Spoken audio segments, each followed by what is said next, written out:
والله الخالق البارئ المصور له الأسماء الحسنى يسبح له ما في السماوات والأرض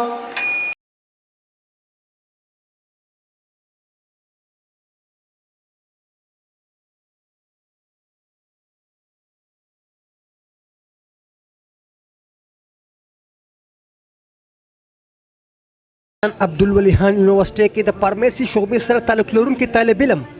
حارث حسن خان د ټول پاکستان کیرت مقابله کې په دویم پوزیشن ترلاسه کړی دی چې نن د هغې په سلسله کې د یو ساده غونډې تقریب تابعه وکړل شوه چې پکې کمشنر مردان منتظر خان د هغوی رهایشګاه ته راغی او حارث حسن خان له شیلډ او نت انعام ورکړو او مبارکبادي ورله هم ورکړه.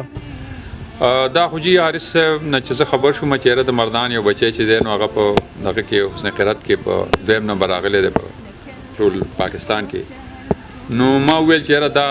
چې دی نو دته د په کور کې لکه دلته ورتلل پکار دی او د هلته دله دا عزت ورکول پکار دی چې د دومره لوی اچیومنټ کړی دی نو سړی دی د عزت د کور کې دته ورکي او کم از کم چې د پلار مور پیدورونو ټول خلکو ته پته ولګي. په تقریب کې د مردان چیمبر اف کامرس صدر ظاهر شاه خان د وابډي پخوانی ریونیو افیسر ګوهر علي او د میډ نمایندګانو په ګڼ شمېر ګډون وکړو.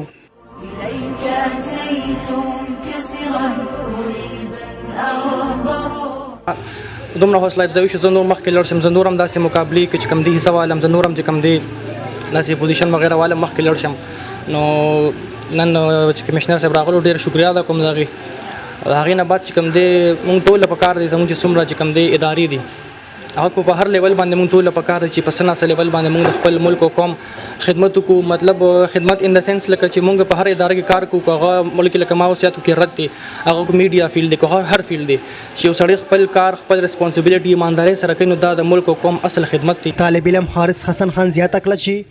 نن زما دومره حوصله افزایي وشوه، زه به اوس کوشش کوم چې نورو مقابلو کې برخه واخلم او بیا په هغه مقابلو کې هی پوزیشن ترلاسه کړم. او دا زما لپاره چې کوم دی یو ډېر د لوی اعزاز خبره ده. قرآن چې هغه الله پاک هغه نه دونه لوی مقام ورکړو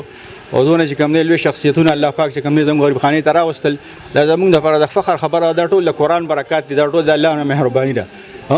او دا الله پاک چې کوم دی په موږ باندې لاک لاک کوم دی احسانات دي. زه چې کوم دی په آخر کې بیا ستاسو ټول شکریا ادا کوم، ستاسو ټول مننه، الله پاک تاسو ټول خوشاله. په آخره کې